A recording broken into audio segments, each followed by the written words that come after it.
Salut les gens, c'est Megarix. Aujourd'hui, on se retrouve pour un nouvel épisode du podcast en compagnie de Le Gabi YTB.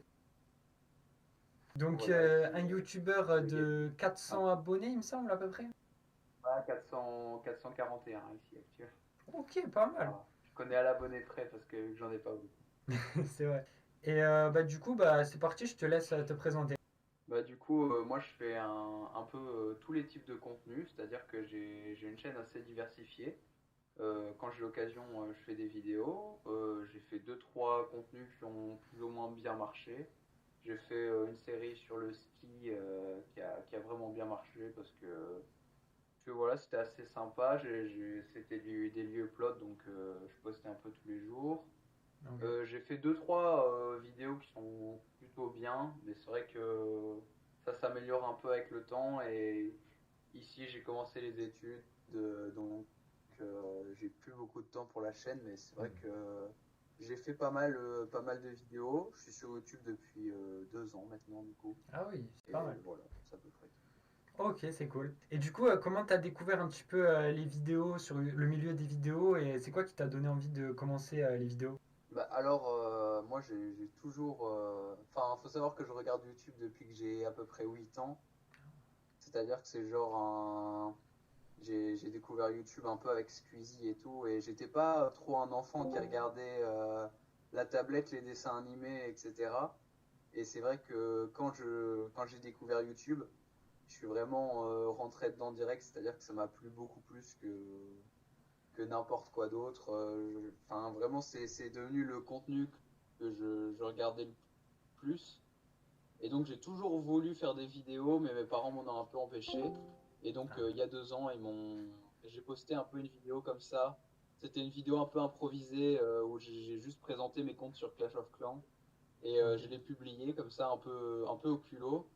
Et je dis à mes parents, maintenant, je veux vraiment faire des vidéos. Et en fait, ils voyaient que j'étais tellement motivé qu'ils m'ont dit, bon, allez, vas-y, mais avec un masque. Et là, Hmm. il y a 2 mois, j'ai pu enfin montrer ma tête.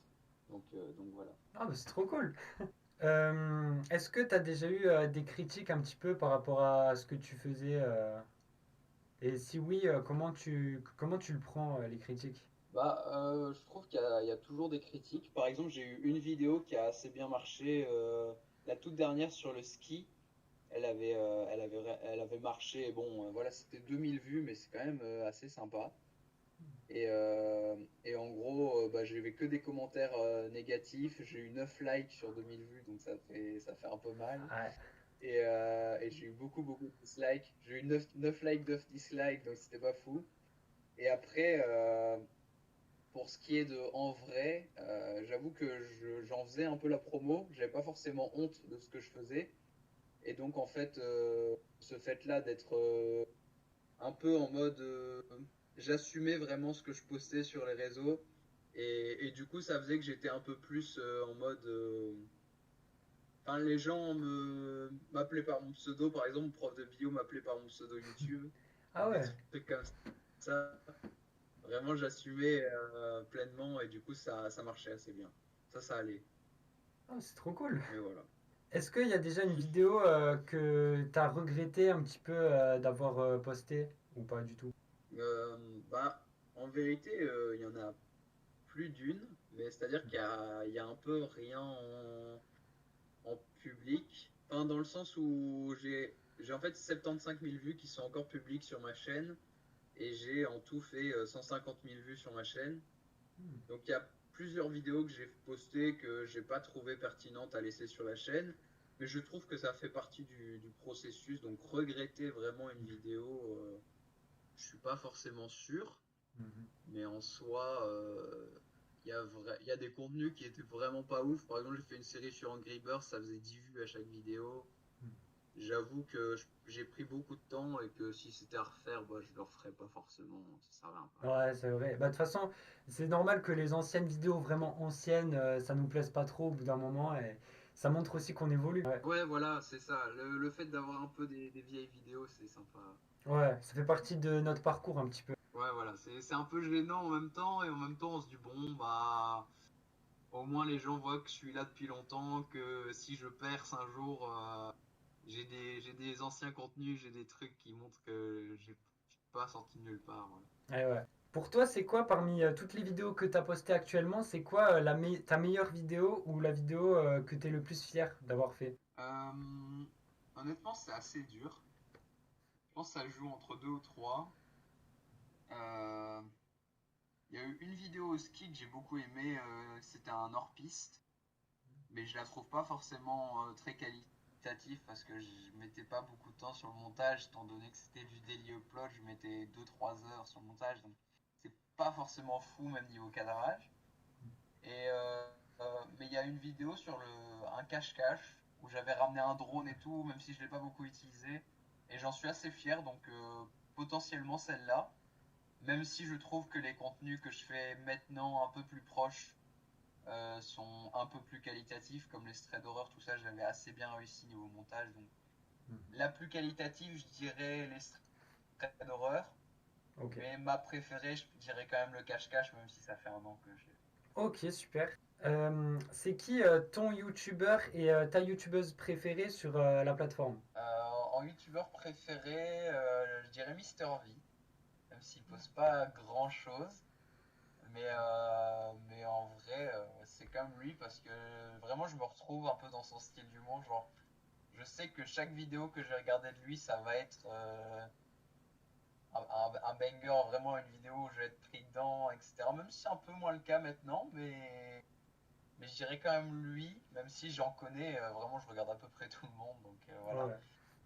Et en youtubeuse, j'avoue que j'aime bien Cocotte, c'est le premier nom qui me viendrait en tête. Maintenant, il y a des bons youtubeurs, hein. Kossi, je sais que t'aimes bien aussi. Ouais, j'aime bien Kwesi Euh, aussi, ouais. voilà. Je sais pas, moi je dirais Cocotte, hein, effectivement. Bah, c'est marrant que tu me dises ça parce Ouais. que enfin, la personne dans l'épisode juste avant, Neilou, je sais pas si tu connais, il m'a dit aussi cocotte.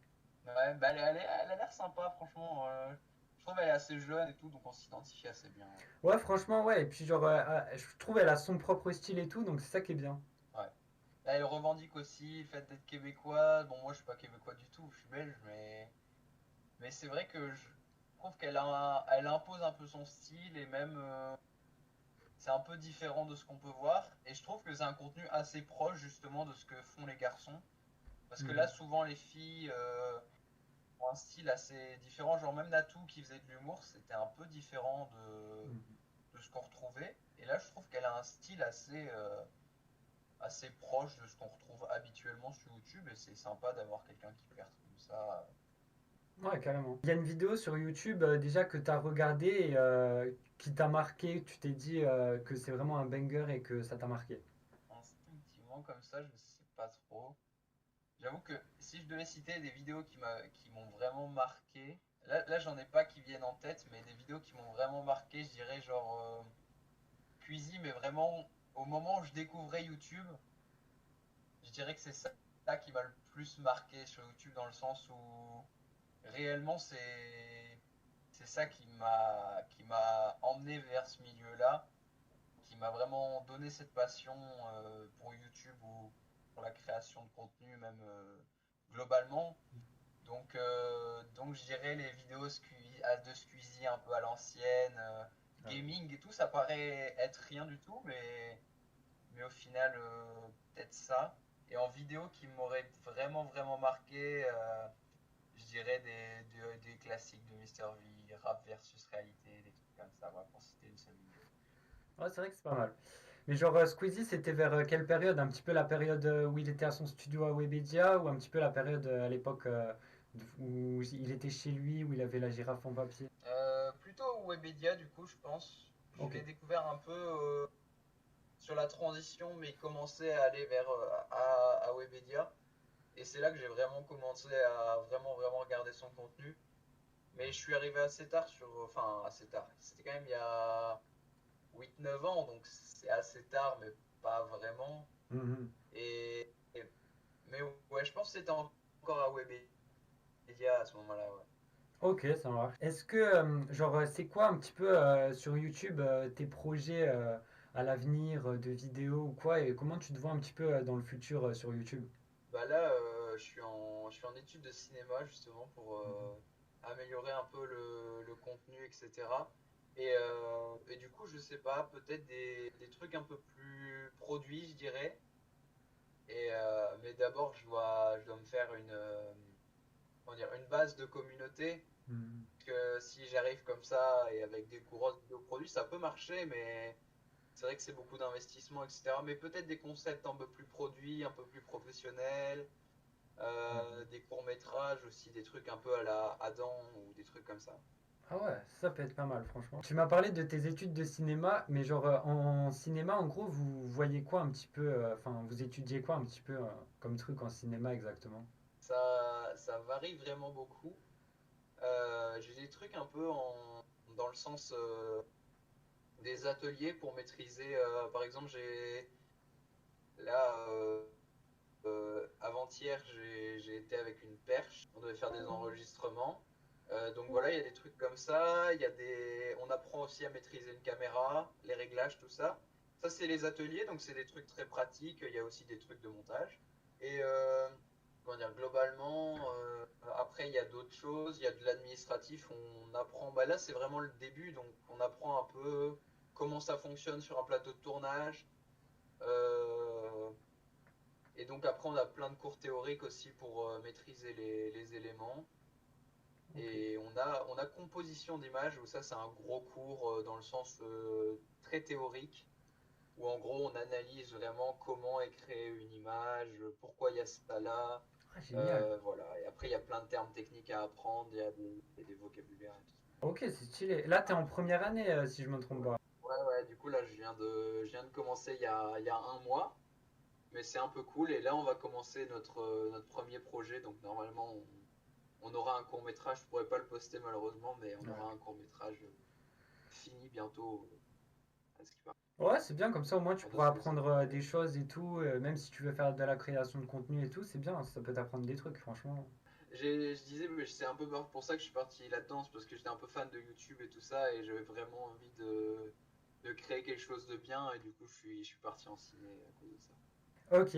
Et la dernière question, est-ce que tu as un message pour les gens qui regardent cette vidéo? Bah déjà, merci d'être là. Ça me fait très plaisir d'avoir pu commencer bah, tout ça. Et voilà, abonnez-vous à Megarix. Voilà. Et Merci. puis, likez la vidéo, commentez. Mettez un petit commentaire si vous avez apprécié. Et voilà. La classique. Ok, c'est cool. Bah écoute, bah, on mettra le lien de ta chaîne YouTube en description, y a pas de souci. Et vous, bah, qui regardez la vidéo, merci d'avoir regardé. Et puis, on se retrouve très bientôt pour des nouveaux épisodes. Ciao tout le monde. Voilà.